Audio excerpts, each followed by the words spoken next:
Hi, welcome back to Easy English, Jolly English. இன்னைக்கு நம்ம சேனல்ல ரிலேட்டிவ் ப்ரொனவுன்னா என்ன அப்படினு லேர்ன் பண்ண போறோம். ஓகே, ஸோ ரிலேட்டிவ் ப்ரொனவுன்னா என்ன அப்படின்னா ஃபர்ஸ்ட் வந்து ப்ரொனவுன்னா உங்களுக்கு ஆல்ரெடி தெரியும். Instead of noun we are using list of words he, she, we, they அந்த மாதிரி யூஸ் பண்றதா pronoun. Relative pronoun is totally different. எப்படின்னா அதாவது டூ கிளாஸஸ் இருக்கும். It's a part of sentence.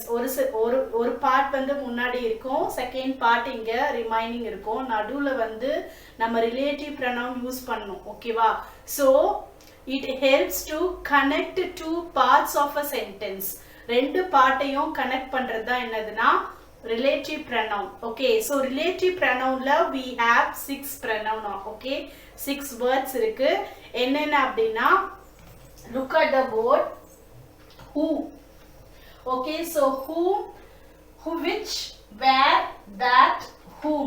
இதுல வந்து one more is missing, whose. ஓகேவா?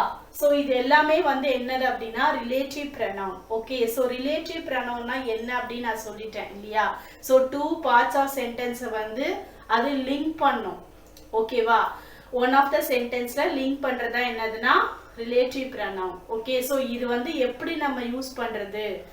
So அதை வந்து நம்ம கற்றுக்கணும். அதை தெரிஞ்சாதான் நம்ம யூஸ் பண்ண முடியும் இல்லையா? ஸோ இன்னைக்கு வந்து ஃபர்ஸ்ட் எப்படி வந்து இந்த ஹூ எங்க யூஸ் பண்றது, விச் எப்படி யூஸ் பண்றது, வேர் எங்கெல்லாம் வரும், ஸோ அதை தான் வந்து இன்னைக்கு நம்ம லேர்ன் பண்ண போறோம். Okay, see here who. who வந்து பர்சன். பர்சன் வந்து எங்க, அதாவது பர்சன்னா என்னது? Name of a person. ஏதாவது ஒரு பர்சனோட நேம் வந்துச்சு, இல்ல ஹீ ப்ரொனவுன் கூட வரலாம். இன்ஸ்டெட் ஆஃப் நேம் ப்ராப்பர் நவுனுக்கு பதிலா ஹீயோ இல்ல ஷீயோ வந்துச்சுன்னா அங்க என்ன பண்ணணும்? நம்ம ஹூ யூஸ் பண்ணணும். ஓகே, இது வந்து ஒரு ஹிண்ட் தான். ஓகேவா? இது வந்து நான் எப்படி யூஸ் பண்ணணும்ன்றது எக்ஸாம்பிள் வச்சு சொல்லி தரும் போது தான் யூ கேன் அண்டர்ஸ்டாண்ட். இது வந்து ஜஸ்ட் ஃபார் யோர் ஐடென்டிஃபிகேஷன்.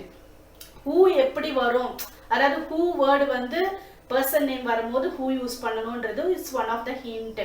ஓகேவா? ஜஸ்ட் ஒரு ட்ரிக் மாதிரி நீங்க வச்சுக்கலாம். Okay, next which. விச் வந்து அனிமல், பேர்டு இந்த மாதிரி வரும்பொழுது நம்ம வந்து விச் யூஸ் பண்ணணும். ஆர் எல்ஸ் திங்ஸ், ஏதாவது ஆப்ஜெக்ட் யூஸ் பண்ணும்போது கூட என்ன பண்ணணும்? விச் இல்லைன்னா that யூஸ் பண்ணணும். Okay, you can use any one pronoun, relative pronoun. either it can be which or that. இது ரெண்டுத்துல ஏதாவது ஒன்று யூஸ் பண்ணாலே that is right. ரெண்டுமே யூஸ் பண்ணணும்னு அவசியம் கிடையாது. which யூஸ் பண்ணாலும் கரெக்ட், that யூஸ் பண்ணாலும் கரெக்ட் தான். ஓகே, எங்க யூஸ் பண்ணுவோம்னா அனிமலோ இல்ல பேர்டோ நேம் வரும்போது இல்ல ஆப்ஜெக்ட் வரும்போது நம்ம என்ன பண்ணுவோம்? which யூஸ் பண்ணுவோம். Okay, then thirdly where. where வந்து place.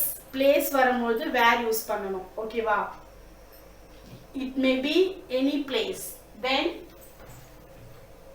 I told you know that ரெண்டுமே ஒண்ணுதான்.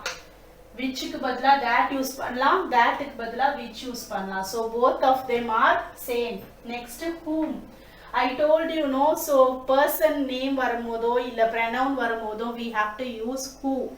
so who யூஸ் பண்ணணும், whom யூஸ் பண்ணணும், whose யூஸ் பண்ணணும். ஆனா ஒரே சென்டென்ஸுக்கு who வராது, whom வராது. it may be vary. ஒரு சென்டென்ஸ்க்கு who யூஸ் பண்ணணும், இன்னொரு சென்டென்ஸ்க்கு whose யூஸ் பண்ணணும், அப்புறம் இன்னும் வேற எக்ஸாம்பிளுக்கு whose யூஸ் பண்ணணும். whom, whose வந்து வேரி ஆகும். it depends upon the sentence.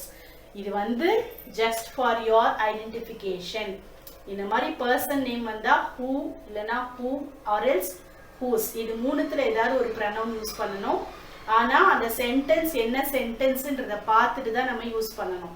got it? புரிஞ்சுதா? ரிலேட்டிவ் pronounனா என்னதுன்னா two parts of a sentence வந்து join பண்றது தான் ரிலேட்டிவ் pronoun. அதுக்கு நம்ம கிராமர்ல certain words யூஸ் பண்ணிட்டு இருக்கோம். ஸோ அந்த வேர்ட்ஸ் தான் வந்து இது.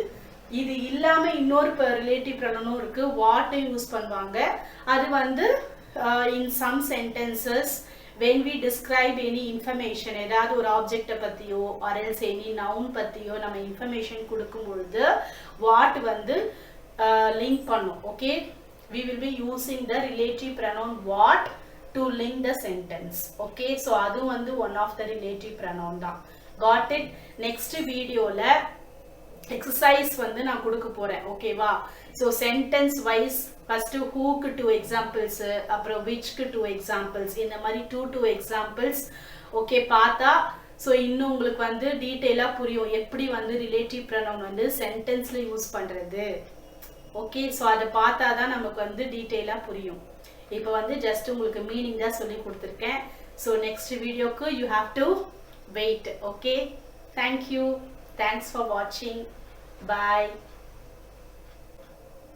Bye.